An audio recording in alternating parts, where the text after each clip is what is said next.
Bonjour Joyce, comment vas-tu? Bonjour Didier, eh bien écoute, je vais très bien et ça me fait vraiment très très plaisir d'être avec toi aujourd'hui. Et moi de même, puisque on va parler de la sortie de ton jeu. Je compte ne pas le mettre à l'envers, parce que tout à l'heure, j'ai fait un essai, et voilà. Donc j'ai ouvert, je l'ai reçu, et j'ai regardé, fabuleux jeu. Alors, on sera surpris peut-être de ne voir qu'un dé, c'est normal, hein. Il y a un seul dé. On est Ah d'accord? oui, on n'est pas avec les dés Voilà. d'Isis cette fois-ci, on n'a qu'un seul Voilà. dé. Alors On n'en a justement, pas besoin de on en plus. parle. On en parlera peut-être dans une autre émission. Tu l'as co-réalisé avec Béatrice Publié, je crois. Là, il y en a Publié. huit. Ouais, Publié, pardon. Qui a huit de dés ici. On fera peut-être une autre review avec justement ta consoeur pour en parler. Aujourd'hui, c'est le jeu du Zodiac. Ici, il y a un dé. Par contre, alors ça, c'est bien. Je n'étais pas au courant, mais quand on ouvre à l'intérieur, il y a un livret avec justement un QR code, et ces deux jeux en a un réel et un qui est continu, donc il y a une extension, mais bon, quand on achète ce jeu, on a les deux par rapport au QR code, et je t'en remercie, beaucoup de générosité. Comment s'est passée la réalisation de ce jeu? Tu es astrologue, effectivement, Mhm. astrologie chinoise plus spécialisée, juste pour qu'on fasse Alors, connaissance avec... oui, c'est vrai que depuis quelques années, maintenant une douzaine d'années, même un peu plus, j'écris des horoscopes chinois pour le magazine, pour le site Astro Center et pour le magazine Maxi. Donc actuellement, ben, je suis dans le spécial Maxi Astro. Je te le montre d'ailleurs. Voilà, je suis en kiosque avec mon astrologie Super. chinoise. Mais je crois on fera quelque chose plus tard Oui, tout avec à fait. Evelyne Leneuf sur Oui. les prévisions 2025. Et je suis bien sûr astrologue traditionnelle. Et j'ai plongé dans l'astrologie très très vite après mes études, hein. Je cherchais à savoir s'il y avait une science du futur, et c'est vers elle que je me suis tournée. J'ai pris des cours avec Claire Jacquin qui enseignait plutôt, qui avait elle-même appris de Hadès. Donc on est vraiment dans l'astrologie traditionnelle. Et puis bien sûr, je suis passée par Barbeau, je suis passée par Antares, et puis encore plein d'autres astrologues. J'ai lu énormément sur ce sujet, et j'ai tout de suite compris. Et ensuite, j'ai commencé à exercer. Je me suis arrêtée tout de suite. Parce que je me suis dit, mais attends, l'astrologie, tu peux pas, c'est pas possible, 1 ou 2 ans d'études, non. Donc j'ai fait 15 ans de recherche, et ensuite je me suis dit, ah maintenant j'ai envie de transmettre mon savoir. Donc j'ai créé une école qui s'appelle l'école du zodiaque, et j'ai créé également des outils pour que mes élèves se familiarisent. Alors j'ai écrit des petites histoires, et puis à un moment j'ai créé un tapis. D'ailleurs, mon tapis de souris, le voilà. C'est un magnifique Ah oui, joli, zodiaque très joli, en oui. quadrille. Et puis j'ai des zodiaques un peu partout chez moi. J'ai le zodiaque de Dendera, j'ai le zodiaque de Musha. Je suis une et même derrière moi, tu peux voir un zodiaque que Sous forme j'ai. d'horloge, oui. Ouais, ouais. Attends, tiens, on va le voir un peu mieux. Alors celui-là, c'est toute une histoire. J'avais Ah, appris qu'il y avait un zodiaque en Grèce. Je me disais, il faut absolument que j'aille voir ce zodiaque. Et donc, je me suis retrouvée sur une île. Et puis, un jour, en marchant comme ça, ben, j'ai vu ce zodiaque-là, cette horloge zodiaque. Et je me suis dit, bon, je n'ai pas trouvé le zodiaque ancestral, mais je suis revenue avec cette très, très belle horloge. Voilà.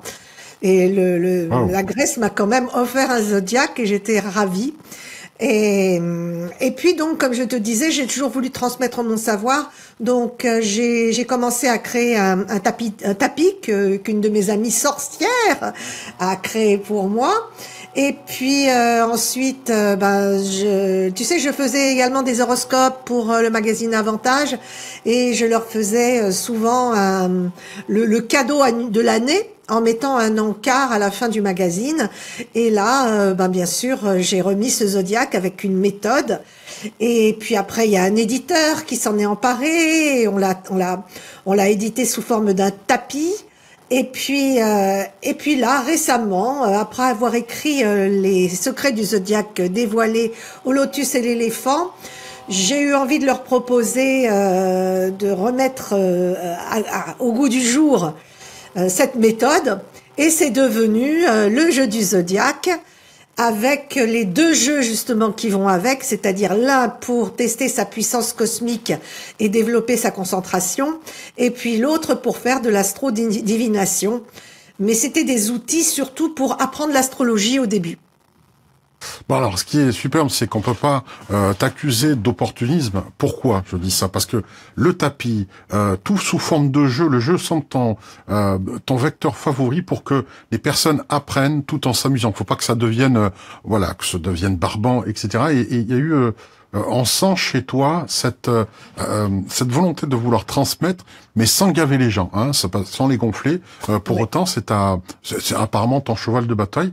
Donc tu avais commencé avant même de créer ce jeu, tu étais dans le fait de transmettre avec plaisir. Il faut qu'on s'amusant, on puisse apprendre des choses par la même occasion. Donc que ce soit très ludique. Alors je rappelle pour tous ceux, tu parlais de ce live auquel tu faisais allusion avec Evelyne Lenoff qui est numérologue, éminente numérologue. Ce sera le 10 décembre à 20h en direct. Il y aura Josh Duval pour l'astrologie chinoise et Evelyne Lenoff pour la numérologie, pour les prévisions 2025. C'est le 10 décembre à 20h et en direct. Comme ça, vous pourrez poser vos questions. Alors, j'ai envie de te poser la question, pourquoi le jeu? Est-ce que les histoires que tu avais créées étaient une façon mémotechnique de se rappeler des maisons, des signes zodiaques, de leur ordre? C'était voulu dans ce sens-là, en tout cas? Oui, absolument. Alors, ce que je t'ai pas dit, c'est que je suis... quand j'ai commencé mes recherches au niveau de l'astrologie, il fallait bien que je vive. Et oui. Donc pour vivre, eh bien, je suis devenue conceptrice de jeux, ludographe. Et là, j'ai fait paraître des jeux dans la presse. Mieux. Je l'ai fait paraître pendant des années. Je suis devenue vraiment une professionnelle de la création de jeux. Et j'ai fait paraître des centaines et des milliers de jeux et même des livres chez Hachette et dans les magazines. Et c'était des livres quand même assez pointus, hein, parfois des jeux avec des mathématiques, des jeux avec des jeux de mots, des jeux de lettres, des quiz. Donc le jeu c'est ma deuxième nature. Donc en mêlant l'astrologie qui était une de mes passions avec le jeu qui était une seconde nature, eh bien tout bêtement, j'ai créé des oracles et le fameux jeu du zodiaque qui à l'époque s'appelait Astro Défi. Voilà. Waouh, super. Alors pourquoi l'astrologie chinoise plutôt que l'astrologie classique? Parce que là aussi, il se dit souvent que l'astrologie chinoise a des précisions, a plus de planètes, etc. Et va un peu plus loin. Est-ce que c'est vrai? C'est un mythe ou une réalité? Alors, donc moi je suis plutôt astrologue traditionnel occidental. Mais il se trouve que j'ai eu une opportunité à une époque de m'intéresser à l'astrologie chinoise. Et c'est pour ça que j'ai commencé à faire les horoscopes. Les horoscopes chinois, l'année du dragon, et bien sûr, je les ai fait paraître dans la presse. Donc la presse féminine française, Avantage, etc., j'étais plutôt sur les grands dossiers, les prévisions pour l'année suivante, et puis des encarts cadeaux de jeux ou de calendrier même. Mais l'astrologie chinoise, c'est quelque chose qui m'a passionnée dès le début. Quand j'ai commencé à m'y mettre, j'ai trouvé que c'était un complément intéressant. Et puis surtout, on y retrouve les planètes. On retrouve Jupiter, puisque Jupiter est une planète qui fait le tour du zodiaque en une année. Et les 12 signes chinois, eh bien, ils vibrent sur l'année aussi. Donc, c'est plutôt des signes jupitériens. Nous, on a une astrologie mensuelle. Ils ont une astrologie annuelle, mais mensuelle et également horaire. Donc, c'était un complément pour moi assez intéressant. Oui, c'était intéressant. C'est intéressant. Là, on voit qu'il y a donc aussi un jeu de cartes qui est dans le paquet, hein, dans le paquet. Dans le coffret céleste. Voilà. Alors ça, on va expliquer aussi ce que c'est. Là, on a la plateforme qui se déplie et qui donne, voilà, une espèce de grand plateau. On peut le décliner, qui est épais, hein, vraiment épais. Donc voilà, vous l'avez pour des années vraiment pour pouvoir vous amuser avec. Et tout en jouant, apprenant et évidemment le livret où il y a aussi des jetons étoilés que l'on voit ici. Tout cela, est-ce que ça se joue en famille? Est-ce qu'on prend connaissance? Finalement, on connaît mieux l'autre sans la règle, parce que j'ai pas lu au départ. Est-ce qu'il faut que chacun donne son signe astrologique ou pas? Oui, quoi qu'il en soit, la première carte, c'est regarder ton signe astrologique. Alors, juste en 2 mots, comment ça fonctionne? Un plateau, comme tu l'as vu, mais pas n'importe quel plateau, bien sûr, un plateau codé, avec les planètes, avec les mois, avec les signes, et puis des cartes, 7 clés, qui te permettront dès la première de regarder, eh bien, alors, comment on joue, hein? Comment on joue, c'est simple. On peut jouer en famille, bien sûr. C'est pas un jeu qu'on fait tout soi, avec soi planqué, etc. Non, non, au contraire, on peut le sortir, on peut faire une soirée voyance, on peut organiser plein de choses avec. Il est très beau et on ne doit pas avoir peur de lui parce que c'est un jeu d'astrologie. On n'est pas dans la spiritualité comme on l'est avec les tarots. On est dans l'astrologie. C'est plus logique, c'est plus intuitif. Voilà. Et ce qu'il y a de la mise en place, comme je te disais, pour le jeu, eh bien, on dispose d'un dé, un très joli dé d'ailleurs, un dé diamant, un joyau. Donc ce dé, il a 12 faces. Elles sont numérotées toutes de 1 à 12, comme les 12 signes du zodiaque. Il faut savoir que les signes du zodiaque sont eux aussi numérotés de 1 à 12. Le premier étant le bélier, correspondant au premier signe du printemps, et le dernier étant le poisson, correspondant au dernier signe de l'hiver.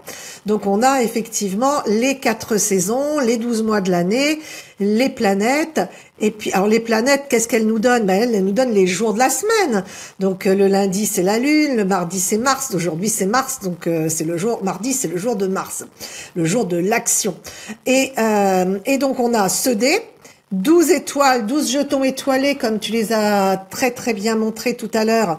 Donc ils sont très très beaux. Il faut savoir que la qualité du coffret, elle est exceptionnelle, hein. On a vraiment, oui, c'est vrai. d'une douceur. Je confirme. Très beau, les couleurs. Merci à Florine Florine Le Richon qui s'est occupée des illustrations.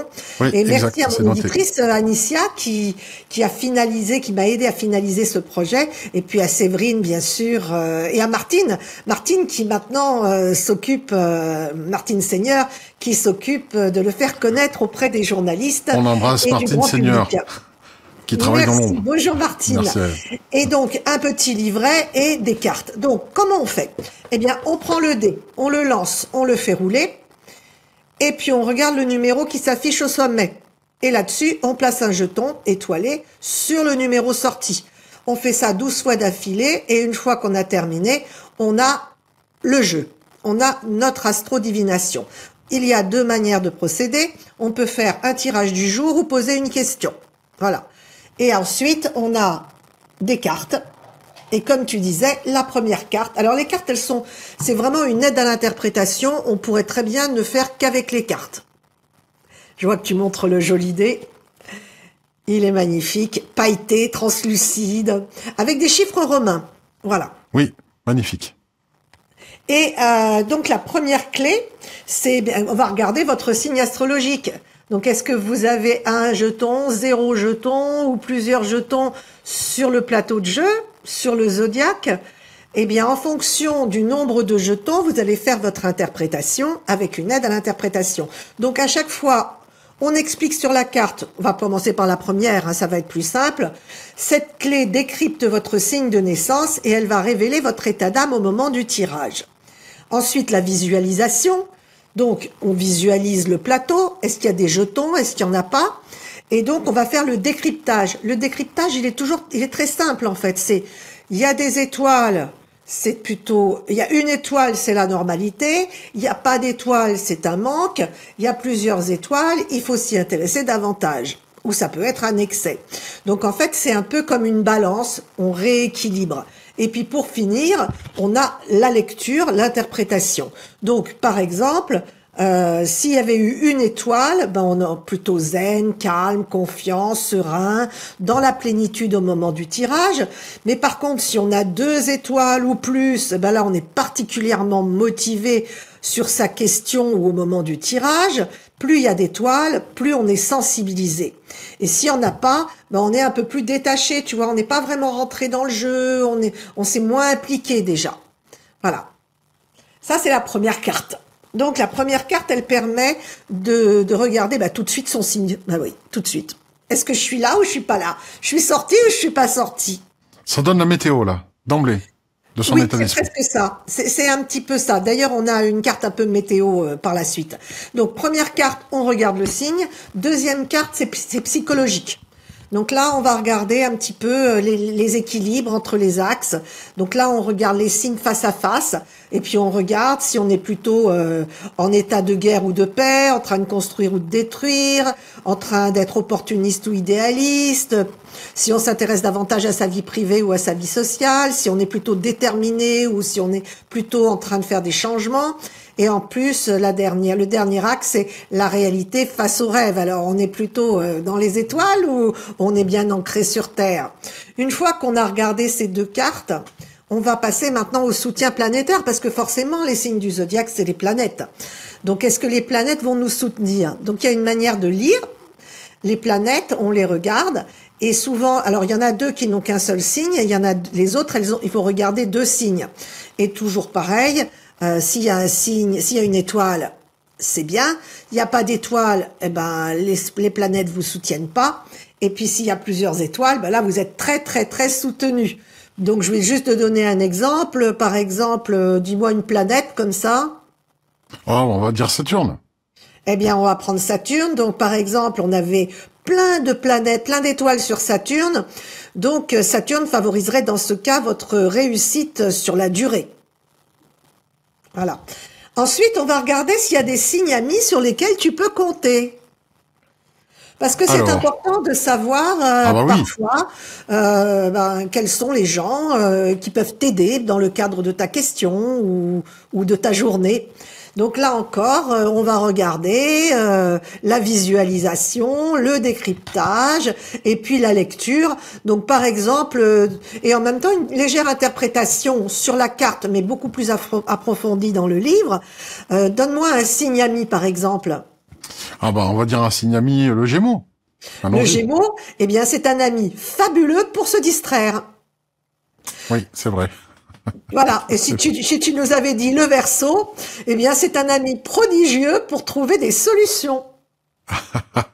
Parce qu'ils ont toujours le sens, ils sont toujours un peu visionnaires et ils aiment bien trouver des solutions à tout. Exact. Et ceux qui démarrent les projets, les béliers, ça, ils sont très bons pour démarrer un projet. Et voilà, formidable pour entreprendre. Exact. Et puis peut-être ce que tu sais moins, c'est que le Taureau, c'est quelqu'un à qui on peut se confier. Ah. Ouais. Ouais, il a une bonne ça c'est intéressant parce que c'est mon ascendant, tu vois. Verseau, ascendant, Taureau. Tu aimes bien que les gens se confient à toi alors. Écoute, il se confie assez facilement. À l'approche des interviews, il se confie plus d'ailleurs hors caméra et c'est intéressant. Mais un jour, je ferai peut-être un best-of avec l'autorisation des personnes évidemment de ce qui a été dit. Mais voilà, donc on rentre dans l'intimité. Alors, ce que je trouve très, on va dire, intuitif. Le nombre d'étoiles, c'est ce qu'on fait dans les avis. Quand on regarde dans, quel que soit sur les sites, on voit en fait la qualité d'un produit. Si on voit qu'il y a 4500 personnes et qu'en moyenne il y a 5 étoiles, généralement c'est assez bon. De la même manière, lorsqu'il y a beaucoup d'étoiles par rapport à un signe ami ou par rapport à une situation, une question ou une planète, ça veut dire que c'est feu vert. On peut y aller, quoi. Ah oui, complètement. C'est très encourageant. Alors il y a aussi des prédictions. Ça, c'est la clé de lecture numéro 5. Donc, il y a quand même quelques petites prédictions puisque on a eu son signe, la psychologie, l'état d'esprit, ensuite le soutien des planètes. Là, on a quelques prédictions. Donc, pareil, on visualise, on décrypte. Toujours pareil, le système, comme tu viens de dire, les avis, plus, moins, égal. On est content, on n'est pas content, on est très content. Et là, on a la lecture. Donc, par exemple... donne-moi un signe, par exemple, pour une prédiction. Alors, pour une prédiction, on va parler du Sagittaire. Tiens, pourquoi pas? Eh bien là, je t'aurais dit, La carte révèle voyage, escapade. Ah, ah oui, quelqu'un a partagé. Oui, c'est vrai, c'est vrai. Puis ça tire loin avec la flèche, hein, le centaure. Absolument. Alors Ça va après, loin. bien sûr, dans le livret, tu as d'autres explications. Là, c'est très très sommaire, mais ça te permet de décanter. Si tu Oui, t'y connais en astrologie, eh bien, tu vas pouvoir étayer. Mais si tu n'y connais rien, tu vas quand même pouvoir répondre sans aucun problème, juste en lisant. Et au d'accord. fur et à mesure que tu vas faire ce jeu, tu vas commencer à te familiariser avec les bases de l'astrologie et tout naturellement, elles vont s'imprégner en toi. Parce qu'il faut savoir que l'astrologie, il faut tout savoir par cœur. Voilà. C'est Oui. pas quelque chose qu'on faut comprendre, mais c'est surtout faut tout savoir par cœur, faut tout mémoriser. Et en jouant, bah, c'est beaucoup mieux parce qu'on mémorise beaucoup plus facilement. Oui, on intègre C'est vraiment cette ça. connaissance. La dernière question que je vais te poser, Joyce, c'est jouer avec. Alors, j'ai noté ça mémotechniquement, mais je pense que tu vas comprendre où je veux en venir. Des personnes malins ou malignes vont dire jouer avec un soupirant prétendant et en se disant bon, je sais pas avec qui je vais. Donc, par le prétexte du jeu, je vais peut-être faire mieux connaissance avec sa psyché globale et comment il fonctionne. Parce que les signes, les compatibilités, c'est une chose, mais il y a aussi le vécu qui se calque sur la personne. C'est pas qu'un signe. Il y a aussi l'ascendant. Il y a aussi un tas de choses. Est-ce qu'on prend mieux connaissance des profondes aspirations de la personne avec laquelle on compte peut-être entamer une aventure? Ah bah oui, complètement. Oui, parce que figure-toi que quand j'ai commencé à sortir ce jeu, il y a plus d'une vingtaine d'années, j'ai fait des festivals avec Claude Alexis, qui démarrait alors dans la profession, et avec Martine. On n'était pas à Parapsy à l'époque, on était dans des grandes galeries commerçantes, et puis on avait des tentes, et on proposait nos jeux, et moi j'avais donc créé mon fameux Astro Défi, et donc j'avais même fait un logiciel à l'époque, c'est te dire, Waouh! et du coup j'ai recueilli immédiatement les réflexions des personnes qui commençaient à y jouer, et ce qui leur a le plus plu en fait, le plus plu, eh ben, c'était l'aspect psychologique. Ah ben Ah, voilà, ça on y les est. a complètement, c'est vraiment ça qui leur a le plus plu, la psychologie. Voilà. Alors moi, ce que je vois aussi, c'est une autre type de relation, mais par exemple parent-enfant, à un moment donné, on n'a pas forcément le manuel de comment fonctionnent les générations actuelles, et à ce moment-là, en invitant par le jeu, il peut y avoir de dire, ah, tiens, il fonctionne comme ça, il est plutôt altruiste, si c'est un lion, bah, les choses doivent tourner autour de lui, c'est une sorte de basse-cour qu'il lui faut, mais c'est aussi ses besoins. Un lion qu'on empêche de rugir, c'est plus qu'un chaton, et il faut pas quand même empêcher aussi de s'exprimer. À côté de ça, son signe opposé, c'est le Verseau, je connais bien puisque je le suis, et on est plutôt pour le bien commun. Là, si on comprend que quelqu'un n'est pas forcément égoïste, égocentrique, mais le signe fait que la personne va mieux servir son entourage parce qu'elle respecte justement les caractéristiques de son signe, par le jeu, on peut prendre connaissance, en tout cas, de nos bambins de cette manière-là. Ça peut être amusant, tout en comprenant le fonctionnement. C'est intéressant, je trouve. Oui, oui, c'est pour ça que je disais qu'on peut le faire avec les enfants, avec les petites jeunes filles. Bon, on peut y commencer à y jouer seul, entre 12, 14, très jeunes même. Mais c'est vrai que les parents peuvent effectivement entamer un dialogue ludique. D'ailleurs, moi, je vois bien mes petits-enfants. J'ai eu, de toute ma vie, j'ai eu le zodiaque avec les jetons et le dé à côté de moi. Ils n'ont pas pu s'empêcher de jouer. Alors eux, ils étaient surtout avec la deuxième partie du jeu parce qu'ils essayaient de relever le fameux défi, de défier les Oui, forces de l'univers. Je termine juste sur les énergies ambiantes qu'on a avec la 6e clé de lecture qui vous donne le climat de la journée, bonne journée, moins bonne journée, tatati tatata. Et puis pour finir, un conseil. Donc le conseil du zodiaque. Et là, et moi je vais te dire une chose. Si je devais faire, tu vois par exemple, si je devais faire une seule carte parce que je suis pressée, eh bien je ferais la dernière. Je demanderais le conseil. Voilà. oui, le conseil tel un oracle. Mais là, c'est mieux, c'est l'oracle du Oui, zodiaque, on aurait c'est pu un l'appeler petit comme peu ça. ça. C'est le conseil. Par exemple, plus voilà. Je vous laisse découvrir. Amusez-vous et dites-vous qu'en même temps, c'est pas que du vent, Oui, C'est oui, oui. également de l'astromancie. C'est quelque chose qui permet d'avoir des réponses. Et n'hésitez pas à les poser au jeu du zodiaque. Voilà, et pour finir, on va rappeler, en tout cas, c'est vraiment un dernier tour d'horizon, pour dire que dans le livret, vous avez un QR code que je ne vous montrerai pas, il faut l'avoir, justement en main. Vous pourrez donc, avec votre téléphone ou votre tablette, par exemple, y accéder, et c'est un autre jeu en ligne. Alors, pour voir sa puissance cosmique, hein, bonus, expérimentez votre puissance cosmique. Oui. De quoi s'agit-il pour ce second jeu qui est en fait pas optionnel, qui va, en fait, voilà, qui est une extension du jeu physique. Qu'est-ce qu'on apprend en plus? Qu'est-ce qu'on découvre? Alors là, on va pas apprendre. On va apprendre sur soi. On va essayer de se dépasser, de se surpasser, de rentrer dans l'ère du Verseau, de devenir plus fraternel, de se connecter avec l'univers et surtout d'attirer l'abondance sur soi, de s'attirer des bonnes choses, d'émettre de bonnes vibes, des bonnes vibrations. Donc en fait, ce jeu, alors si on l'a pas mis avec l'autre, parce que ce n'est pas un divinatoire. C'est d'ailleurs, c'est l'opposé d'un divinatoire. Le divinatoire, quand on lance le dé, on se concentre sur sa question ou on se concentre sur sa journée.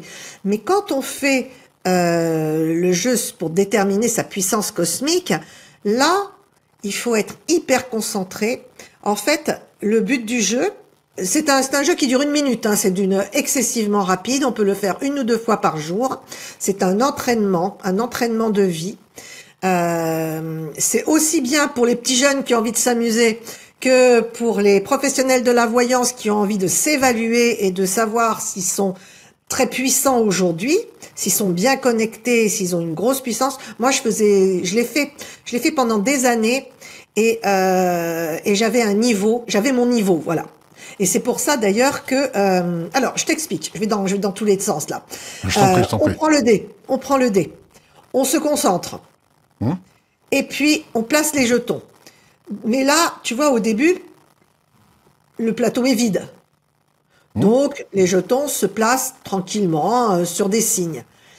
Et le but du jeu, c'est d'avoir le plus de jetons sur le plus grand nombre de signes. C'est-à-dire, chaque fois que tu fais un doublon, c'est-à-dire que tu places une étoile sur un signe qui en a déjà une, tu fais baisser ta puissance cosmique. Donc, si tu fais 6 à la fin, elle n'est pas activée. À partir de 7, elle est activée, elle est naissante. Et puis, si tu arrives à 12, alors là, c'est complètement exceptionnel. Donc, tu as des niveaux. Voie lactée, si tu fais 7 ou 8, ça, c'est généralement le commun des mortels, on va dire. On peut y arriver, hein. Si on est déjà un peu préparé. En dessous, on n'est pas activé, donc c'est pas la peine. On n'a rien, quoi. Faut monter en puissance. Ensuite, tu as le niveau 9-10. Donc ça, celui-là, c'est celui qui est très intéressant, c'est le niveau galaxie. Donc là, tu as une puissance supérieure, élevée. Et puis après, alors là, tu arrives au niveau cosmos. Là, tu as 11-12. Alors le 12, je vous dis tout de suite, hein, c'est exceptionnel de l'avoir. Moi, je l'ai eu que 2 fois dans ma vie. Mais le jour où vous l'avez, je vous assure, il y a une satisfaction. Vous vous sentez... comme si l'univers vous disait bravo. Oui, quand on se félicite. Je résume un petit peu. En dessous de 6, quand tu dis il y a rien, ça veut pas dire qu'on a rien, mais que ce n'est pas activé. Il faut juste peut-être le développer. Je suppose 9-10, c'est déjà superbe. Mais 11-12, est-ce qu'on n'est pas proche de ce qu'on dit en numérologie? Je sais, hein, Evelyne va me taper sur les doigts, mais tant pis, je tente le drop. Est-ce qu'on est un fameux 33? Je suis un 33, hein, c'est en puissance cosmique. Tu vois ce que je veux dire? Oui, c'est un petit peu ça. C'est un petit peu ça. C'est vraiment, tu sais que c'est très. Alors bien sûr, hein, quand on fait le jeu du zodiaque, mais au niveau de la puissance technique, cosmique, pardon. Là, il ne faut pas parler, il faut pas un bruit, il faut une concentration ultrême. C'est-à-dire que tu ne peux pas faire ce jeu si quelqu'un te distrait. Moi, je me rappelle, hein, j'avais fait le 11, tu vois, j'étais arrivée à 11 jetons sur 11 signes, il en restait un. Et il y avait quelqu'un à côté de moi. Il n'a pas parlé. Et je le remercierai toute ma vie de ne pas avoir parlé. Parce que sinon, il aurait coupé cette concentration. Oui, la connexion est vraiment fugace. Il faut vraiment être connecté. À ce moment-là, il y a presque une initiation magique qui se passe, quoi. Oui, et d'ailleurs, je donne tous les détails pour pouvoir y parvenir, comment on fait. Par exemple, tu vois, quand tu commences à faire un doublon, un triplon, ça, c'est pas bon du tout. Faut que tu t'arrêtes, faut changer quelque chose en toi. C'est comme dans la vie. Il faut savoir changer les choses, il faut savoir bouger, il faut savoir se mettre, Oui, oui. respirer.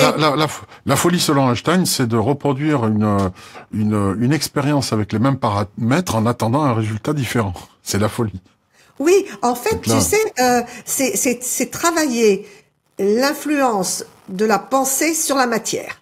Alors, il y en a ok. qui vont te dire c'est pas possible. Eh ben en physique quantique, ils vont te dire c'est la fonction psi et c'est réaliste.